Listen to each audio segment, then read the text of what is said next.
Okay, so hi everybody. I am Alice from Kinesiology, and I am obviously a kinesiologist. So thank you for joining us, and thank you to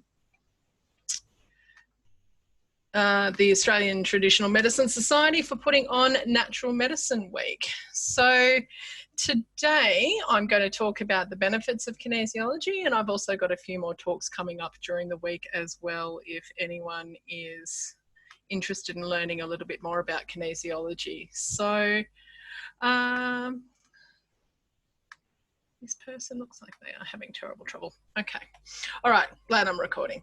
So let's go into what we're going to do tonight. So we're obviously going to talk about what kinesiology is, what it's good for, what the benefits are, and any practical tips and tools that I have that you can take away from tonight and use from today. So a little bit about me to start with. I'm Alice, obviously. So I'm a few things. I am a wife. I've been married for nearly 20 years. I'm a mother of 2 kids. One of them is 15, the other one is 12. I am a kinesiologist, a mind-body medicine therapist, an integrative complementary medicine therapist, which are all very long words for I'm good at interpreting what your body's trying to tell you, which is what kinesiology is all about.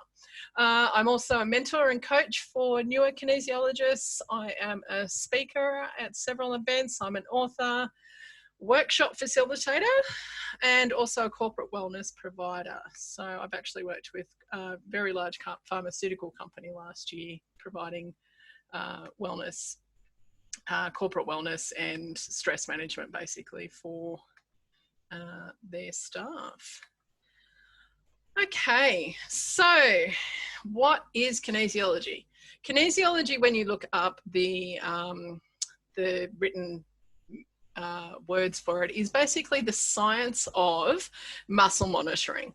So, and there's all different ways to use it, but kinesiology is more of a, I guess, an energy therapy, even though it looks like a body therapy. So as you can see in my picture here, this is a client that I was working with, and I'm, you know, poking at her, holding her hand, doing a few things like that. But I'm also working on her energy, which I'm going to talk about a little bit more. So, but kinesiology is basically best described as a way of removing stress from the body. So I'm a stress remover. So all of the things in our body that we have issues with are patterns of stress in our body. So, and they can present in a variety of ways. They can present obviously in our mind. We know when we're stressed in our mind, there's always lots of noise and stuff going on. We get stressed in our body, which we know about. We get aches and pains, we feel stress, that sort of thing. And also from, I guess, the spiritual perspective, or also the energetic perspective. And some that can be a little bit more subtle in the way that it comes up, and for some people it's quite obvious. So, but basically the patterns of stress within our body lead to the issues that we have, and it's my job basically to work out what those patterns of stress are, where they started, and what we can do about it. So the kinesiology triad. So this is the basics of what I was just talking about. So we have the 3 points of the body, so the mind, the body, and the spirit, which is what kinesiology actually addresses. So we have obviously the anatomy of the body, so it works with things like bones and muscles, it works with the immune system, it works with the endocrine, the nervous system, hormones, neurotransmitters, pretty much everything that's, you know, in your body, the organs, the blood, the muscles, obviously, because we use muscles. So it affects the mind as well, and that's why it's considered to be a mind-body medicine therapy. So, and the things that come up with our mind, obviously, emotions and thoughts and beliefs. So anything our brain does, basically. And then we have the energetic structures, which is what I was talking about before. So it works on things that we call chakras. And if you're not sure about what a chakra is, it's actually an energy center that enters the body at certain points. So, and they control different parts of the body from an energetic level. The energetic body is believed to extend up to a meter or so from your actual body, and we can actually use the energy to influence how the physical body and also the mind works as well. The best way to describe energy, if you're not quite sure about that one, is, you know, when you can almost feel someone touching you, or you can feel someone sort of standing behind you or something like that, you know they're there. That's what your energetic body is actually picking up. You might also call it potentially your intuition. So that's the outside of the energetic body. And then we also have energy within our bodies, and that's actually accessed through the meridians or the acupuncture systems. So when we work on acupressure points on the body, that's actually working on the body's energy itself. So the way that we use kinesiology with that then is energetically and physically at the same time. So a lot of the time you will see people using their an indicator muscle. So, and basically what that does is send a feedback loop between that indicator muscle and the brain, asking basically, is this stressful or is it not? So, and the feedback loop is the same as when you pick something up heavy. So, and your muscle will send an automatic message to the brain going, oh, this is too heavy, and if I don't let it go, I'm going to tear. So then the brain goes, okay, we'll let it go then. And then the muscle goes, okay, and lets it go. So, but that happens in a split second. So, and the feedback loop is exactly the same. So when we look at asking the body about something, we might touch an acupressure point. We actually might ask you information. We might put something in contact with your body, and then we just ask your body, is it stressful? And if we get a stress response, which is an indicator change, it's not a strength thing, it's actually just a mild resistance, and your arm just changes, and then, okay, well, that is stressful. So then we look into more, why is that stressful in relation to what's going on for you? So the other way that we've been using it quite a lot recently, obviously because of our situation with COVID, is that we connect into your energy, because that's the beautiful thing with energy. It isn't actually limited by time or space. So we can tap in, and I know that sounds for some people a little bit odd. I found it odd myself actually to start with. We can actually tap into your energy, and we can use the muscle monitoring on ourselves to work out what's going on for you. So what I've found with either of those ways of working is that they're quite effective for people, because what it does when we ask the body, we get below your mind. So we get below your thoughts, below your beliefs, below your emotions and opinions and values, and literally ask your body, is this stressful? Do you like this? So, and then when we find out all of the little stresses in your body, then we can work out what it is that's actually causing that stress, if you're not already aware of that, and sometimes you're not. And we can then do something to shift it on. So, well, yes, that's one of the important points on my sheet. So when everything's in balance, we don't have stress. So when things aren't bothering us, life is not hard, yeah? So when things are out of balance, that's when we develop the stress patterns, and that's when we want to find ways to shift that on. And the important part actually of using the muscle monitoring and asking your body about what's going on, sometimes, you know, you feel anxious, or you have pain or whatever, and you know, why is that happening? I don't know. And the thing is, the body does actually know. So, because it will just tell us, yes, I like this, no, I don't, and show signs and symptoms in all different ways as well. Now, the other thing that we do with kinesiology is actually ask lots of questions. Anyone who's been to see me will know that. I ask lots and lots and lots of questions, because all of those little signs and symptoms within your body, an ache here, a pain there, a fuzzy feeling, constant headaches, you know, whatever it is, tells us a little bit more about what the actual thing that's going on for you is. So, all right, so this is basically how stress works. So we have stress affecting us on all levels, and that's an emotional, a physical, and a spiritual issue. So in this model here, we have the stressful thing.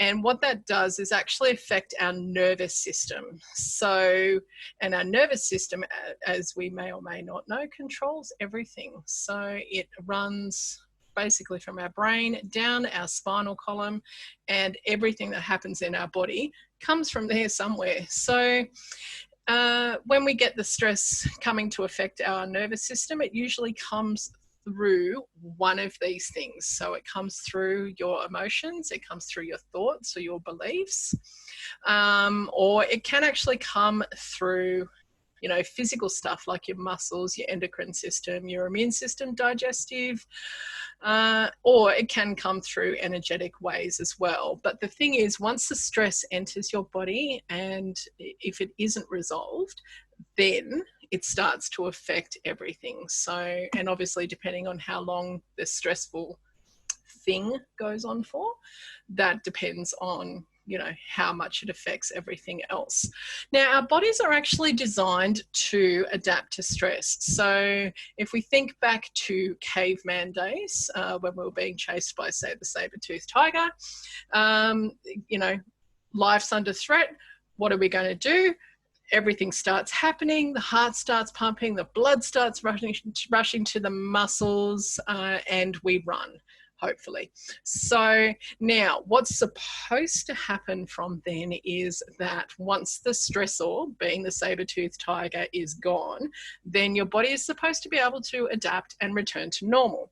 Now, that doesn't happen in these day and ages. Fortunately, we're not generally being chased by tigers or bears, but our adapting to stress has actually suffered through, I guess, our lifestyles potentially that we live these days. A lot of us are very busy, lots of stuff going on, and so we have constant stress. So the stress adaptation that we have never fully stops, if that makes sense. So that's when stress becomes a problem for us. So as a short-term thing, it's a very good thing, but when it doesn't, that's when we start to get this sort of stuff going on. So let me give you an example. A person who's got a very stressful job. So I've been there, and so I would go to work, things would be quite stressful. I had a boss that wasn't the most happy of people themselves, I suppose. And so I actually started to get, you know, tight muscles. My shoulders and neck would lock up a lot. So I used to get sick a little bit more. It started affecting my immune system more than, you know, I wasn't someone that particularly got sick. So getting, you know, catching a cold 2 or 3 times a year was a bit unusual for me. Started to affect with my digestive system. And so, and then of course it was affecting my emotions. So with this particular boss, I knew what sort of day I was going to have from the way that she walked through the door. So I would be on edge. And yeah, so and then what would happen from the emotional part is I would duck away so that she, you know, I wasn't in her firing line for the day. So a lot of my thoughts around work were quite stressful, and my beliefs. So I ended up believing then that if, you know, she came in a particular way, even though that was based on obviously evidence, that I was going to have a bad day with her. So in that example, you can see how stress would actually affect my entire body. So mind, body, and spirit. Okay, moving on to Okay, so things that I normally see in clinic that indicate to me that you have some sort of stress condition, or otherwise things that people seek out a kinesiologist to help them with. Sorry, I've got my head, my what do you call those things? Sunglasses in my hair to keep my hair out of my face. Anyway, okay, so mind things, anxiety and depression, which are two things I'm going to be talking about this week. That's something I see a lot in clinic, and it's a big problem for people these days. Thought disturbance, belief systems. It's kind of, the belief systems is kind of like, the glass half empty. You always believe that things are going to be bad. So, and because of what you believe, that is what you see.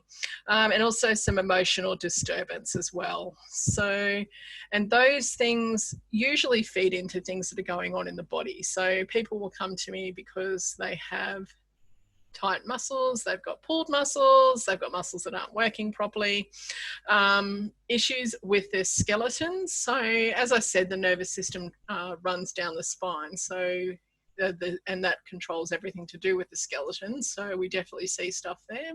Sleep disturbance, lots and lots and lots of people with sleep disturbance, which I'm going to be talking about later this week. Digestion.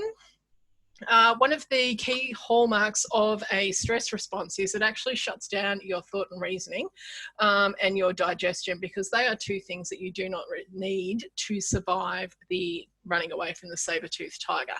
But when stress continues, they continue to affect your thought and reasoning and also your digestion. It also affects your reproductive system as well, which is another thing I actually do see in clinic. Hormones. So when things are going on in our gut, they affect our hormones. When things are going on in our mind, they affect our hormones. And when things are going on energetically, they affect everything. And also the immune system. So the immune system is quite damaged by ongoing stress. So you might get lots of colds and flus, you might catch everything that's going around, and it can lead up to severe immune dysfunction as well. So energetically wise, now I get some people that do come just for energetic work. So, but sometimes people are not really aware of how energy affects them. So they will come and say things like they're always a little bit off balance. They walk into things, they feel dizzy and giddy and there's no reason for it. Sometimes they will say they just feel really weighed down. Other people will say they don't feel like they're in their body. I actually had someone last week to describe that when this particular thing happens, it feels like they're two people. They'll feel like there's just lots going on somewhere. There's something. I don't know what this something is, but there's something. They will tend to suffer from a bit of doom and gloom, and also sometimes from magical thinking, which is not to be confused with, I guess, people that are intuitive or psychic or anything like that. It's actually a little bit different to that. But I'm hoping what you're seeing from this is that stress does affect all of these things. And this is how kinesiology can help you. So how does it help? How does a kinesiology session work? So in part, it's counselling. So we are trained counsellors. So we do talk to you a bit about what's going on and why it's going on. And what we also do is analyse things through Chinese medicine. So for example, we know the liver's about detox, and that actually applies in Chinese medicine as well, because it's about detoxing emotionally as well as physically. So for example, when there's an issue with the liver, you tend to get things like aches and pains. You get stiff, you're tired getting up in the morning, you get headaches and migraines, dry, red, itchy eyes, loud ringing in the ears, sometimes like a ball in your throat, like you've swallowed a cotton ball. So what we do is go through and ask you lots of questions from head to foot, inside out, work out all those bits and pieces that are going on. So then we can work out, so like in the liver example, you tell me you've got headaches all the time, you might have period issues as well. You've got sore hips, and you you ache a lot and oh boy, it's really hard to get out of bed in the morning. So I will then talk to you about your liver and obviously ask you about things that are particularly stressing you, and also look at what's called your constitution from a Chinese medicine perspective. Each person's constitution makes them a little bit disposed to things more than others when they are exposed to stress as an ongoing thing. So we do a bit of talk therapy. You don't have to talk to a kinesiologist if you don't want to, because it actually, your body will tell the kinesiologist what's going on regardless. So, but you know, it's very helpful to tell the kinesiologist what's going on, I guess, in your head or any questions you've got, because then we can connect what's going on for you with why that's happening for you. After that, then we'll actually communicate with your body. And again, like I was saying, we can do that online or we can do that face to face. So, and we will, you know, touch particular points on your body that mean different things. So, for example, there's a couple of points here that actually mean emotional stress release points. There's a point here for anxiety and consciousness. There's points here about connection to your heart. So we just touch that point. Is it stressful? Yes. Okay, well, this point means this. What does that mean in relation to why you came to see us, and help you to connect that way? So, because I believe that there's real healing ability in you being able to understand what your body's saying to you, because then that gives you an opportunity to do something different about that. We might do things like even put something on your body. I mean, a really good example I've got is a client who didn't want to believe that the bread she was eating was particularly bad for her, even though her body kept telling her repeatedly that it didn't like the bread. I actually got her to bring me in a slice of bread, put it on her belly, tested it, and her body said, yes, that's stressful. So, you know, obviously some gut work that needed to be done there, but that was a really good connection for her about, okay, this thing, yeah, my body's not liking that. So that's another way that we can gather information from your body. We might ask your body about the energy as well. And there's quite a few other things that come up often about, you know, what is stressful. So we put all of that together and we do what's called activating, where we sort of, you know, bring up the stress in your body. And we do that a little bit with the counselling as well. And then we ask your body quite simply what it is that your body wants to be able to help solve your problem. So a lot of times that will be acupressure. So when I hold acupressure points, I feel like a pulse, and it gets really poundy for a while and then it disappears for a while, and then I'm basically waiting for it to even out between the two, because that's the key with most things. It's called in Western medicine homeostasis, and we call it balance. So it just means that, you know, it's not too overstressed and it's not too understressed. It's kind of like Goldilocks. It's just right. So, and that's when life is easy for us, basically. So other things, and when actually one thing with the acupressure points, so we ask your body, and that's the difference, I guess, between us and acupuncturists, obviously, apart from the needles, is we ask your body what point it is that it wants to solve its problem. So it's always your body guiding us to what it wants. So there's such an innate wisdom with our bodies, and over time we've forgotten how to listen to that. So kinesiology is about tapping back into that. So it's your body always telling me what it wants to solve its problem. Other things that we might use are things like crystals. Crystals are really cool because they actually have their own energy, vibrational energy, but as an added bonus compared to us, crystals don't have brains. So they just do their own thing. They don't worry about what anyone else thinks or wants or anything like that. And when we use them on the body, our body actually tries to vibrate to the energy of the crystal, and that's how we actually can influence the body's work. We might use things like sound. I've actually got a friend who's training in sound healing at the moment. So, and This, for example, is an elfin harmonic. So we ding it and then use it in particular parts of the body, and you can actually sort of feel it vibrating in your body. You've probably seen people using Tibetan singing bowls. Crystal bowls are quite popular these days. There's all sorts of sound you can do. Even some people do sing. I don't, which is probably beneficial for you, but there are people that do sing in clinic. So we will even use things like cards, so oracle type cards. These ones are really cool. They're called Chakra Mindset, if you weren't able to read that. So we might ask the body about finding a card with that, and it might come up with a particular message for you. I've got all different ones that tell different things. So here's a good one. This one says about being receptive to others. So this might come up with someone, for example, that is a bit closed down and doesn't want to take on board potentially feedback from other people, or isn't willing to, I guess, open up to relationships and things like that. So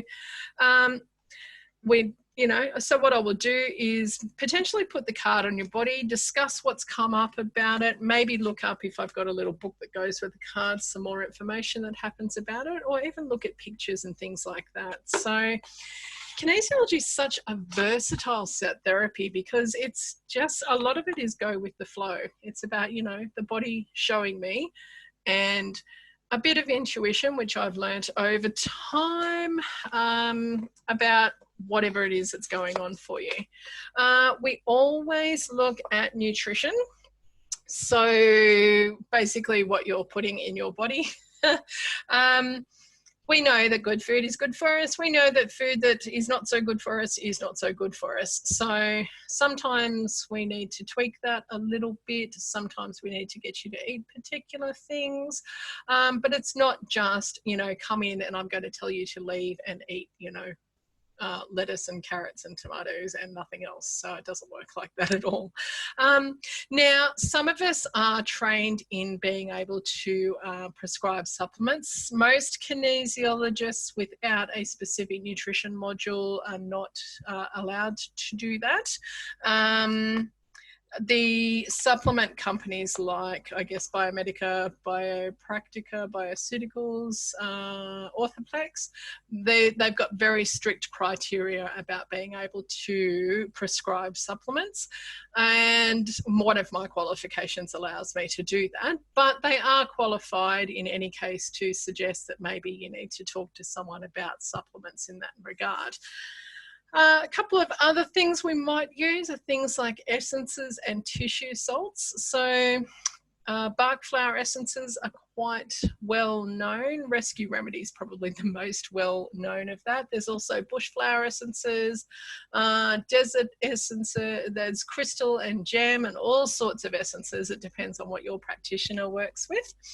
And we can use those as well to help with the healing process, and they might be used as a home reinforcement thing for you as well. Tissue salts. Our body has 12 tissue salts, and things like magnesium, phosphorus, silica, sodium, potassium, etc. We might actually use salt therapy as well to help your body to resolve its problems. So, and that's an important point as well. Kinesiology is not about the therapist fixing you. It's actually about helping you to understand what your body's trying to tell you, and then helping your body to facilitate its own healing. So we have that innate healing ability, and it's really important to listen to that. An example of that innate healing ability is you cut yourself. Your body will heal itself. It doesn't need to be told how to do that. It just heals itself. But when it becomes too overwhelmed, that's when it's an issue with your body being able to heal itself, which is where someone like us can come in handy. Okay. All right. So what do people tell me about what they feel in clinic? Often people will say that they feel relaxed and light, like a weight's been lifted off them. So partly that's because they're, you know, sharing what's going on for them, and because there is great healing ability in that. And also it's partly because of some shift that's happened in clinic. Sometimes our changes take 24 to 36 hours to process through. So usually people feel at least a little bit better when they get off the bed, but sometimes it just does take just a little bit longer to process through. People will also say to me when I'm holding points or when I'm working on something online that they have like a body sensation. Sometimes they'll say they have like a zinging or a buzzing, or I felt something move then, you know, was that you? And that, you know, but that, it's okay if you don't feel that, but it is also okay if you do feel that. A very common thing I actually get in clinic is people, their digestive system gurgling. So, and for me, that's a really good sign, because that means your body's processing what I'm asking it to do, that's pretty cool. People will say they feel better, which is the point. So any therapy that you go to, any doctor that you go to, any whatever that you go to, it's because you want to feel better. So people sometimes will come back and they've come to, I remember one lady, she came to see me for migraines, and there were a whole bunch of other symptoms that went with that. And then when she came back to see me a few weeks later, I asked her how the migraines were, and she said, "What migraines?" "Oh, yeah." So they went away and she'd just forgotten that they happened for her. So, but that's, you know, at the end of the day, that's what people want. They want to feel better. So in some cases, however, and it doesn't happen very often, I have to say, but sometimes people will feel worse. They'll ring me a day or two later, very rarely, and say, "Look, oh my God, I feel terrible." That is what we would call a healing crisis. So that's still your body processing what's going on. But as one of my teachers used to say to me, any change is a good change. Obviously, our aim is not to make you feel worse, but it is important for you to know that sometimes that can happen. So the way that people heal is interesting. Some people, we can go right to the core of the thing and, you know, pull it apart from the inside and go from there. And other people actually heal better, like peeling an onion. Yeah, that's the way that's my best description, layer by layer. Yeah, so we might work on, say, headaches, because that's the thing that's really troubling them. Then the next time we might be looking at sleep disturbance. Once we get that resolved, then we start looking at hormones. It's really about, you know, the way that your body wants to heal, but also about the things that are bothering you. So if you come to me with really severe migraines and I go, "Well, actually your liver chi is not flowing very well," you're going to go, "I don't care. I want you to solve my migraines." So it's about you being in charge of what you need as well. So it's important for you to understand why those migraines are occurring, but it's also about healing in the way that your body needs, as well as being, you know, fully involved with what you want as well. So you're in charge all the time. Okay. I'm just keeping an eye on the time just so I can make sure that we've got a little bit of time for questions. A few tips that I give to most people. The first one is grounding yourself. The most common symptom I see of this being an issue is people with everything going on in their head. They've got lots of noise in their head. There's so much energy in their head. They think all the time. Now, the thing is, your brain uses a lot of energy, and directing more energy to it just makes the rest of your body tired, and you can also feel a little bit off balance as well. So my tip for that is go and get your feet on the grass every day. The point is connecting to Mother Earth, but there's also an acupressure point in your feet, which is part of the kidney channel, and the kidneys in Chinese medicine are the origins of life. So it's actually about connecting your origins of life to the earth. And you would be surprised at how simple and effective that is. The second thing that you can do is combine that with getting the sun on your back in the mornings if you can, for a little bit of an extra boost. I often will tell people to do those two things and have their cup of tea or coffee or whatever.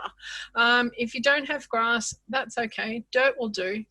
Just kidding. You can do dirt if you like. Sand is fine. Even if you just get your bare feet on the ground and pay attention to what's going on inside of you, as opposed to worrying about all the things. So I will even find that kicking your shoes off at work, if you're allowed to do that, of course, is actually quite helpful as well. When I used to work in corporate, I wasn't particularly prone to wearing shoes, which didn't make a few of them happy.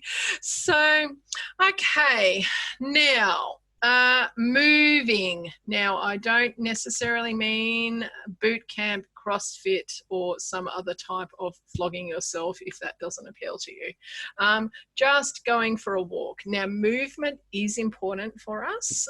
It's about stimulating the flow of qi and blood in our body, and qi in Chinese medicine loosely relates to vital force or life force or energy.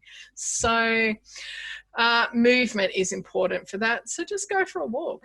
Doesn't have to be a power walk, doesn't have to be up a 35-degree incline or anything like that. I actually live opposite a park and I go for a wander in the park. I don't take any technology. I take my dog. She kind of likes that. But I take the time to have a look around at all the trees and the plants and that sort of thing, because they're sorts of things that we don't notice as we're powering through life. Just taking a minute to smell the roses, yeah? Meditation.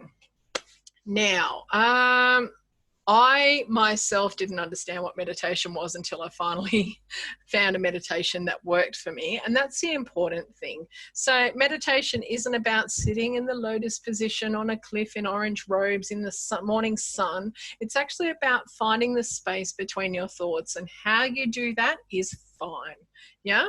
So there's lots of apps available. There is one that I like, which isn't free, is Relax Melodies. There's also Insight Timer, which is free.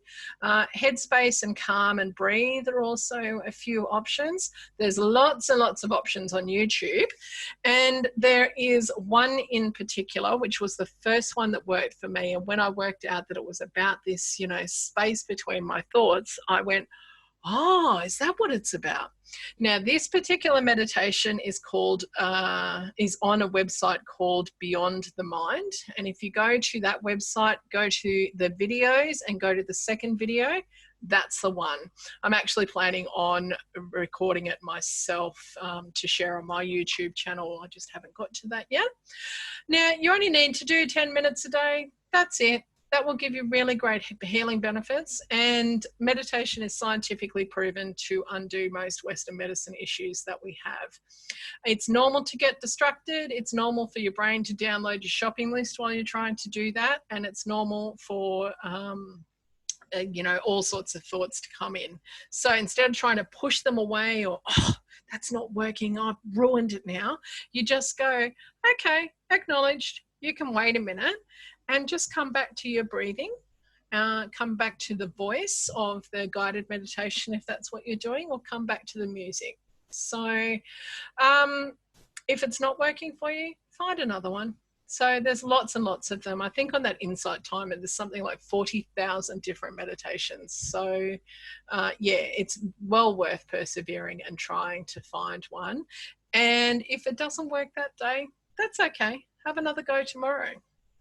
And also you can actually try this last little tip that I've got here, which is it's breaking your thoughts. I believe that it comes from cognitive behavioral therapy in psychology.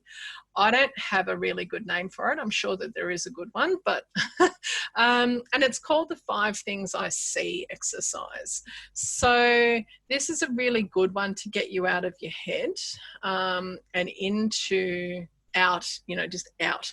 So If you, oh, actually, let's do this now. So have a look around your room and just make note of 5 things that you see. So for example, I see my curtains, I see my bookshelf, I see the crystals I've got here, I see my diploma on the wall, and I see some essential oils. Okay. 5 things I hear. Now this one can be a little bit difficult in a quieter environment. So 5 things I hear. I can hear myself talking. I can hear the computer whirring. I can hear, because I've got headphones on, I can actually hear that sort of shell noise in my ears. I can hear myself breathing. And if I listen very carefully, I can actually hear my son in his room. So I think that was 5. And then 5 things I feel. Now, this is an important one to understand, that it is not about things that you emotionally feel. It's things that you physically feel. So I can feel my headphones on my ears. I can feel my slippers on my feet. I'll give that away. I can feel myself sitting on the chair. I can feel myself, my hands touching. I can feel my watch on my wrist.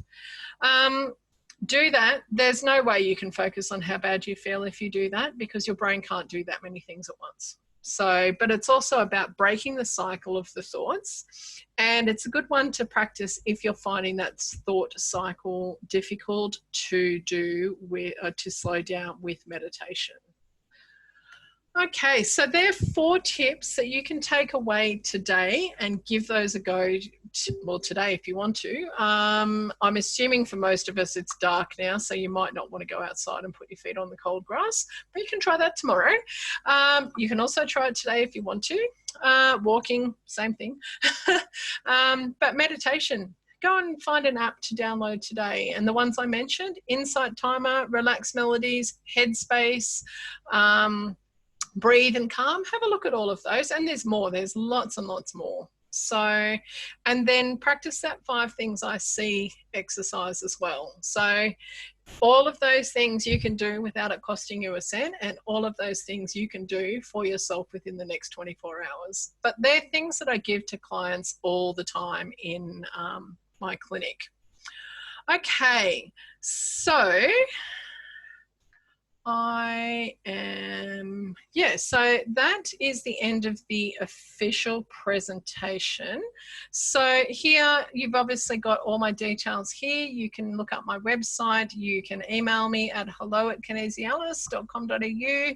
There's my phone number. And of course, I'm on all the social media as Kinesialis, so you can find me there. Now, I'm just going to go back to the main screen, and I'm going to